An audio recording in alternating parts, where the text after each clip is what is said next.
నమస్కారం, నా పేరు బాలా. బీసీఎన్ న్యూస్ కి స్వాగతం. ముందుగా ముఖ్యాంశాలు. నేపాల్లో చిక్కుకున్న తెలుగు వారిని క్షేమంగా ఇంటికి చేర్చే బాధ్యత ప్రభుత్వానిదన్న లోకేష్. ముఖ్యమంత్రి ఆదేశాల మేరకు పరిస్థితిని ఎప్పటికప్పుడు సమీక్షిస్తున్నామన్న మంత్రి.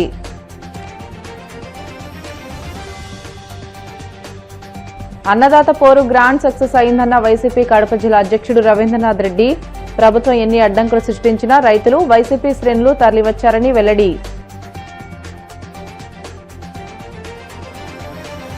మంగళగిరి జనసేన పార్టీ కార్యాలయంలో జనవాణి కార్యక్రమం.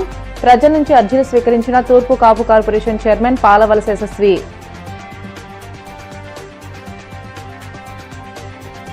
ఇటీవల ఏలూరులో జరిగిన దారుణ హత్య కేసులో 6 నిందితుల అరెస్ట్. ఆధిపత్యం కోసమే హత్య జరిగినట్లు వెల్లడించిన డీఎస్పీ శ్రావణ్ కుమార్.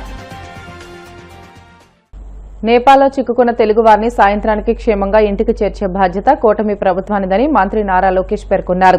ఈ మేరకు సచివాలయం 4వ బ్లాక్లోని పబ్లిసిటీ సెల్లో నిర్వహించిన మీడియా సమావేశంలో ఆయన మాట్లాడుతూ ఉదయం నుంచి ఆర్టీజీఎస్ కమాండ్ కంట్రోల్ సెంటర్లో ఉండి పరిస్థితులను ఎప్పటికప్పుడు సమీక్షించామని అన్నారు. ఏపీ భవన్లో ఎమర్జెన్సీ సెల్ ఏర్పాటు చేసి ఒక సింగిల్ నెంబర్ ద్వారా తెలుగు వారిని సంప్రదించామని, ఎవరైతే ఆ నెంబర్కు ఫోన్ చేశారో ఒక ట్రాకర్ మెయింటైన్ చేసి ప్రతి 2 గంటలకు ఒకసారి పరిస్థితిని సమీక్షించామని తెలియజేశారు. వారికి అందుతున్న ఆహారం, నీరు, విద్యుత్ సదుపాయాలపై రియల్ టైంలో ఆరా తీశామని వెల్లడించారు. పొద్దున్నుంచి గౌరవ చంద్రబాబు నాయుడు గారి ఆదేశాల మేరకు మేము రియల్ టైం నేపాల్లో జరుగుతున్న పరిస్థితులన్నీ చూస్తూ జరుగుతుంది. దాంట్లో భాగంగా ప్రధానంగా అక్కడున్న తెలుగు వాళ్ళు ఎలా ఉన్నారు, వాళ్ళ పరిస్థితి ఏంటి, వాళ్ళని తిరిగి ఆంధ్ర రాష్ట్రానికి తీసుకొచ్చే దిశగా పనిచేయాలని గౌరవ ముఖ్యమంత్రి గారు మాకు చెప్తాం జరిగింది. పొద్దున్నుంచి నేను ఇక్కడ కమాండ్ అండ్ కంట్రోల్ సెంటర్లో ఉన్న గౌరవ హోంమంత్రి అనిత గారు కానివ్వండి, దుర్గేష్ గారు కానివ్వండి, అనంతపూర్ సభకి వెళ్ళి ఇమ్మీడియట్గా అక్కడి నుంచి బయలుదేరి అమరావతికి వచ్చి మేము ముగ్గురం కలిసికట్టుగా సిట్యువేషన్ని మానిటర్ చేస్తాం జరిగింది. ఏపీ భవన్లో ఇమ్మీడియట్గా ఒక ఎమర్జెన్సీ సెల్ ఏర్పాటు చేసి ఒక సింగిల్ నంబర్ ద్వారా ప్రజల దగ్గరికి వెళ్ళాం.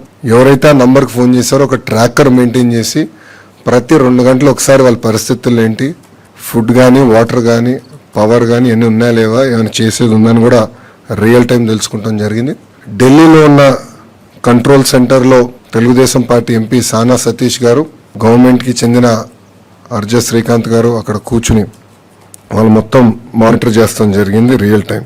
ఇప్పటికీ మా దగ్గరున్న సమాచారం మేరకు 217 మంది ఆంధ్రలో 12 లొకేషన్స్లో, అంటే హోటల్స్ కానివ్వండి లేదంటే వేరే పట్టణాల్లో కానీ 12 లొకేషన్స్లో వాళ్ళు ఉన్నారు. దీంట్లో సుమారుగా 173 మంది కఠ్మండూలో, 22 మంది హెటౌడాలో, 10 మంది పోఖ్రాలో, 12 మంది సిమికోట్లో ఉన్నవారు. ఇది మేము టైం టు టైం మానిటర్ చేస్తున్నాం. దాంట్లో సుమారుగా 118 మంది మహిళలు ఉన్నారు, 98 మంది మగవాళ్ళు ఉన్నారు. అటు ఏపీ భవన్ కానివ్వండి, ఇక్కడ ఆంధ్ర రాష్ట్రంలో ఉన్న కమాండ్ సెంటర్ కానివ్వండి, మేము టైం టు టైం అటు ఎంబసీతో ఇతర అధికారులతో మాట్లాడటం జరిగింది. ప్రధానంగా కఠ్మండు నుంచి రేపు ఆంధ్రుల్ని తిరిగి తీసుకొచ్చేదానికి రేపు మధ్యాహ్నం ఒక ఫ్లైట్, ప్రత్యేక ఆంధ్ర రాష్ట్రం ఏర్పాటు చేసిన ఫ్లైట్ కఠ్మండులో ల్యాండ్ అయ్యి ఆంధ్రులందరినీ అక్కడ నుంచి తీసుకొచ్చి first halt Visakhapatnam, second halt కడపలో చేస్తాం జరుగుతుంది. ఇక్కడ కానీ ఒకసారి చూస్తే కఠ్మండుతో పాటు సిమికోట్లో ఉన్న 12 మంది వాళ్ళని ఇప్పుడు నేపాల్గంజ్ ఎయిర్పోర్ట్, అంటే యూపీ బార్డర్ పక్కన ఉన్న ఎయిర్పోర్ట్కి వాళ్ళని రేపు పొద్దున తరలిస్తాం జరుగుతుంది. అక్కడి నుంచి వాళ్ళు లక్నోకి వెళ్ళి బై రోడ్ లక్నోకి వెళ్ళి అక్కడి నుంచి కమర్షియల్ ఫ్లైట్ ద్వారా తిరిగి వస్తారు. పోఖ్రాలో ఉన్న వారిని 10 మందిని రేపు పొద్దున ప్రత్యేక విమానం ద్వారా కఠ్మండుకి తీసుకొస్తాం. అక్కడి నుంచి మనం పెడుతున్న విమానం ద్వారా తిరిగి ఆంధ్ర రాష్ట్రానికి వస్తారు. ఇంకొక 22 మంది హెటౌడాలో ఎవరైతే ఉన్నారో వాళ్ళు ఈ రోజు రాత్రే రాక్సాల్, ఎక్కడైతే బీఆర్ బార్డర్ ఉందో అక్కడికి వెళ్తారు. వాళ్ళు బై రోడ్ వెళ్ళి అక్కడ ఆల్రెడీ మేము డిస్ట్రిక్ట్ మేజిస్ట్రేట్ వాళ్ళతో మాట్లాడటం జరిగింది. వాళ్ళకి కావాల్సిన ఏర్పాట్లు కూడా, అంటే ఇమిగ్రేషన్ కానీ ఏమైనా ఏర్పాట్లు ఉంటే కూడా అధికారులతో మాట్లాడడం. అది ఏపీ భవన్ అక్కడ నుంచి సబ్సిక్వెంట్ గా వాళ్ళ ట్రావెల్ కార్యాచరణలు కూడా ఏర్పాటు చేస్తాం జరుగుతుంది. మళ్ళీ రేపు పొద్దున మేము 10ంటికి అందరం ఇక్కడ అసెంబ్లీ అవుతున్నాం రియల్ టైం గవర్నెన్స్ సెంటర్లో. రేపు 10 నుంచి కంటిన్యూస్ గా మానిటర్ చేసి ప్రతి ఆంధ్రుడు తిరిగి వచ్చే వరకు మేము అందరం పనిచేస్తాం. కేవలం విశాఖపట్నానికి కడపకే కాదు, ప్రభుత్వం వాళ్ళ ఇంట్లో దించే బాధ్యత తీసుకుంటుంది. అంటే ఎయిర్పోర్ట్లో కూడా వాళ్ళకి కావాల్సిన వాహనాలు ఏర్పాటు చేసి నేరుగా వాళ్ళ ఇంట్లో దింపే బాధ్యత కూడా మేము తీసుకుంటున్నాం. సో ఈరోజు ఆంధ్ర రాష్ట్ర ప్రభుత్వం చాలా సీరియస్గా తీసుకుని ఆంధ్రుల్ని తిరిగి తీసుకొస్తుంది జరుగుతుంది. ఇంకా రాత్రి కూడా ఉంటే రియల్ టైం మేము అందరూ ఒక వాట్సాప్ గ్రూప్ కూడా ఏర్పాటు చేసుకున్నాం. మంత్రులు కూడా ఉన్నారు, గౌరవ ముఖ్యమంత్రి గారు కూడా వాట్సాప్ గ్రూప్లో ఉన్నారు. మేము అందరూ అది రియల్ టైం మానిటర్ చేసుకుంటున్నాం సిచ్యువేషన్. ప్రతి 2 గంటలు ఒకసారి కూడా మేము గౌరవ ముఖ్యమంత్రి గారికి సిచ్యువేషన్ ఏంటి, గ్రౌండ్ పరిస్థితి ఏంటో తెలియజేస్తాం జరుగుతుంది. సో రేపు సాయంత్రం కల్లా మ్యాక్సిమం లేట్ నైట్ రేపు రాత్రి కల్లా అందరూ క్షేమంగా వాళ్ళ ఇంటికి చేర్చే బాధ్యత ఆంధ్ర రాష్ట్ర ప్రభుత్వం తీసుకుంది. రైతులను అవమానపరుస్తూ సీఎం హోదాలో చంద్రబాబు చేసిన వ్యాఖ్యలను తీవ్రంగా ఖండిస్తున్నామని వైసీపీ కడప జిల్లా అధ్యక్షులు రవీంద్రనాథ్ రెడ్డి పేర్కొన్నారు.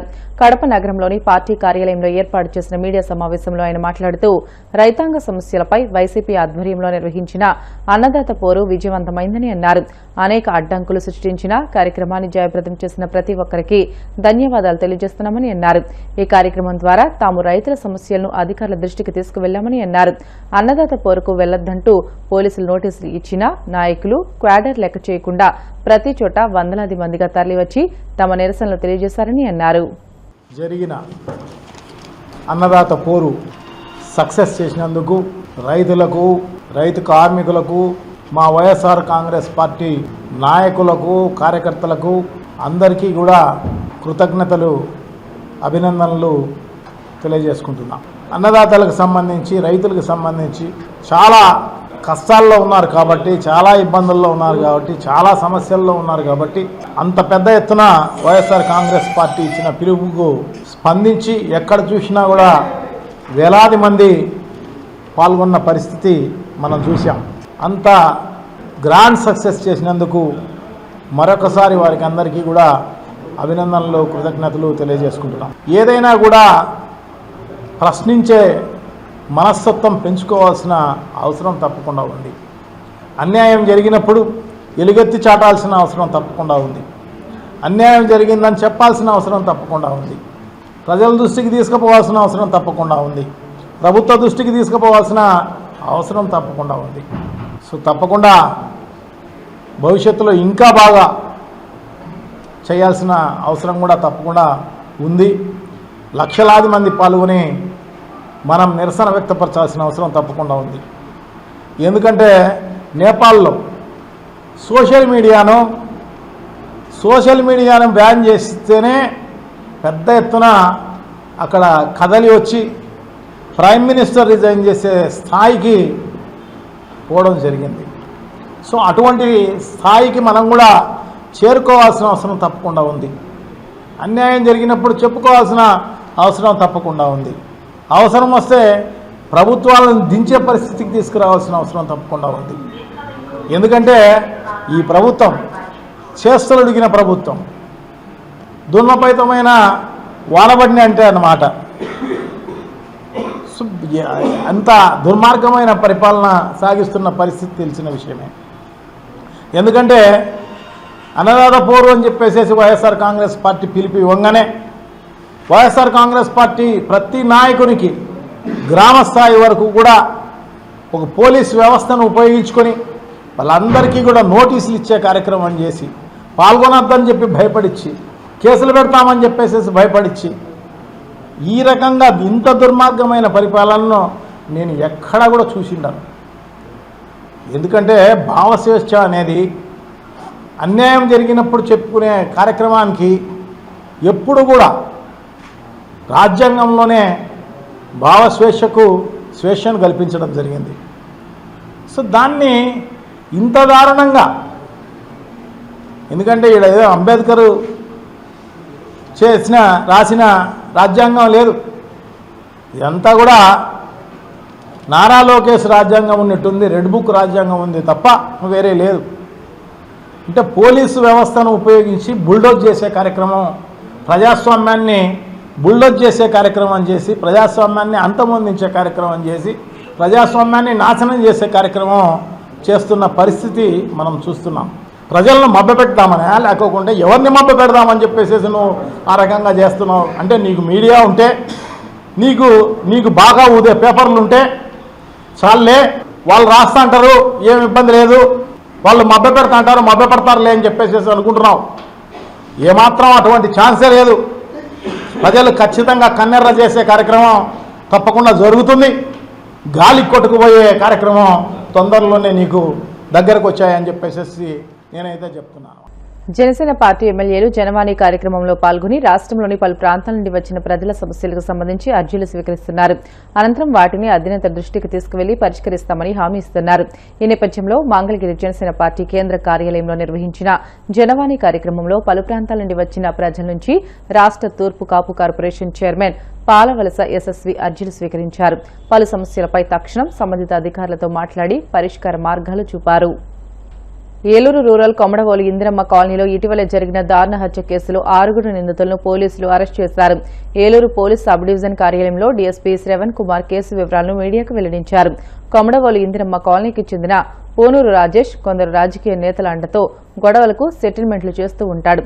ఇదే ప్రాంతానికి చెందిన బోరగ నాని అలియాస్ చిన్న నాని మృతుడితో సన్నిహితంగా మెలిగేవాడు. కానీ కొన్ని సందర్భాల్లో రాజేష్ కఠినంగా ప్రవర్తిస్తూ చిన్న నానిని మందలించడం, కొట్టడం చేయడంతో నాని కక్ష పెంచుకున్నాడు. పైగా ఇందిరమ్మ కాలనీలో సెటిల్మెంట్లు చేస్తున్న రాజేష్ లేకుంటే తానే పెద్ద మనిషిగా చలామణి అవ్వచ్చు అనే ఆలోచనతో రాజేష్ ని చంపేందుకు తన స్నేహితులతో కలిసి పక్కా స్కెచ్ వేసి కత్తులతో దాడి చేసి హతమార్చారని ఏలూరు డీఎస్పీ శ్రవణ్ కుమార్ తెలియజేశారు. ఈరోజు మనకి ఏలూరు రూరల్ పోలీస్ స్టేషన్ పరిధిలో కొమడవోలు అనే పాలగూడెంలో ఇందిరమ్మ కాలనీలో జరిగినటువంటి హత్య కేసులో ముద్దాయిలను అరెస్ట్ చేయడం జరిగింది. దాని విషయమే మనం ఈరోజు ఈ పత్రికా సమావేశం ఏర్పాటు జరిగింది. 31వ తారీఖు నాడు మధ్యాహ్నం 2-2:30 గంటల ప్రాంతంలో ఈ కొమడవోలు ఇందిరమ్మ కాలనీలో బోరగా పూనూరు రాజేష్ అనే అతను ఇంట్లో ఉండగా అతనికి తెలిసినటువంటి అదే కాలనీకి చెందినటువంటి బోరగా చిన్ని నాని అని అతను కొంతమంది ముద్దాయిలతో వెళ్లి ఇంట్లో నుంచి బయటికి పిలిచి మాట్లాడదాం అని చెప్పేసి ఎదురుగా ఉన్నటువంటి ఆ యొక్క చర్చి ముందు తీసుకొచ్చిన తర్వాత అతన్ని పొడవటం జరిగింది. అతను బ్లడ్ ఫుల్లో ఉండగానే అతను కుమార్తె వెంటనే చూసి అరిసింది. వెంటనే కుమారుడు కూడా బయటకు వచ్చి అందరూ కూడా వచ్చి చూశారు. చూసిన తర్వాత వీళ్ళు గబగబా పొడిసేసేసి చుట్టుపక్కల ఉన్నటువంటి ఈ ముద్దాయిలందరూ కూడా వాళ్ళు ముందుగానే ప్రణాళిక ప్రకారం తీసుకొచ్చినటువంటి ఎత్తిగా కారులో పారిపోయారు. కారు పారిపోయిన తర్వాత వెంటనే మనకి చనిపోయిన అతన్ని వాళ్ళ భార్య, పిల్లలు అందరూ బంధువులు కూడా ఇమీడియట్గా అతను తీసుకొని గవర్నమెంట్ హాస్పిటల్కి వచ్చిన తర్వాత మన గవర్నమెంట్ హాస్పిటల్లో వచ్చినటువంటి సమాచారం మేరకు ఇమీడియట్గా rural police station crime number 249/2025 కింద under section 103(1), 351(3), red with 3 and 5 of BNS act కింద కేసు రిజిస్టర్ చేయడం జరిగింది. దీంట్లో దర్యాప్తులో భాగంగా ప్రత్యేకంగా మన 1 టౌన్ సిఐ గారిని 2-3 బృందాలను ఏర్పాటు చేయడం జరిగింది. ఈ క్రమంలో ఈ కారు ఎక్కడి నుంచి వచ్చింది, మొదటి యొక్క మర్డర్ కేసుకి చిన్ని నాని అనే అతను తప్ప మిగతా ముద్దాయిలు అవన్నీ కూడా వాళ్ళు ఒకళ్ళిద్దరిని వాళ్ళు చూశారు, కానీ అసలు ఎలా జరిగింది ఏంటనే దానికి ఇచ్చేశారు. తర్వాత కొంతమంది ఏమో మిగతా ముద్దాయిలను కూడా చూడటం జరిగింది. ఈ క్రమంలో నాని ఎలా ఎక్కడికి వెళ్ళాడు ఏంటనే దాన్ని చూసుకుంటా వస్తే కాన్ఫరెన్స్ ప్రకారం కారుని వచ్చేసి కామరపుకోటలో ఉన్నటువంటి ఊర్లో నియర్ బస్ స్టాండ్ దగ్గర వదిలేసేసి వీళ్ళు పారిపోవటం జరిగింది. తదుపరి అక్కడి నుంచి కూడా మనం ఎఫ్ఎస్ఎల్ టీంని రప్పించడం, క్లూస్ టీము, ఈ ఫింగర్ ప్రింట్స్ ఎక్స్పర్ట్స్ అందరూ కూడా రప్పించి ఇవన్నీ చూడగా ఈ కేసులో ముద్దాయిలు చాలామంది ఉన్నారని ఒక నిర్ణయానికి వచ్చి రావడం జరిగింది. దీనిపైన మన 1 టౌన్ సిఐ గారు స్పెషల్ టీం ఫామ్ చేశాము. ఈ స్పెషల్ టీం ఫామ్ చేస్తే ఉదయం వీళ్ళందరూ కూడా మనకి ఎన్హెచ్సి హైవే వెనక రత్నాస్ రెస్టారెంట్ వెనక భాగంలో వీళ్ళందరూ కూడా అక్కడ నుంచి ఎలా వెళ్ళిపోవాలని పన్నాగం చేస్తుండగా వీళ్ళు పట్టుకోవడం జరిగింది. ఇందులో ముఖ్యంగా బోరగ చిన్ని నాని అనే అతను ఉన్నాడో ఇతను అదే ఏరియాకు చెందిన అతను వ్యక్తి. ఇతనికి చనిపోయినటువంటి పూనూరు రాజేష్కి గతంలో వీళ్ళందరూ ఒకటే దీని కింద ఉండేవాళ్ళు. అయితే వీళ్ళందరూ కూడా అక్కడ ఉన్నటువంటి చిన్న ఏదైనా సమస్యలు వచ్చినప్పుడు ఆ యొక్క సెటిల్మెంట్లు చేయటం, అక్కడ ఉన్నటువంటి ఆడవాళ్ళ విషయంలో వీళ్ళకి కొంత అభిప్రాయ భేదాలు రావటం, తర్వాత ఇతను ఏదైతే చిన్ని నాని అని అతను డ్రైవర్గా వెళ్ళటం, ఆ డ్రైవర్గా కొంతకాలం చేసుకుంటుంటే ఈ గ్యాంగ్లో నుంచి వీళ్ళకి విభేదాలు రావటం మొదలుపెట్టాయి. దీన్ని ఆసరా చేసుకుని ఇతన్ని 2-3 చోట్ల అవమానించడం జరిగింది.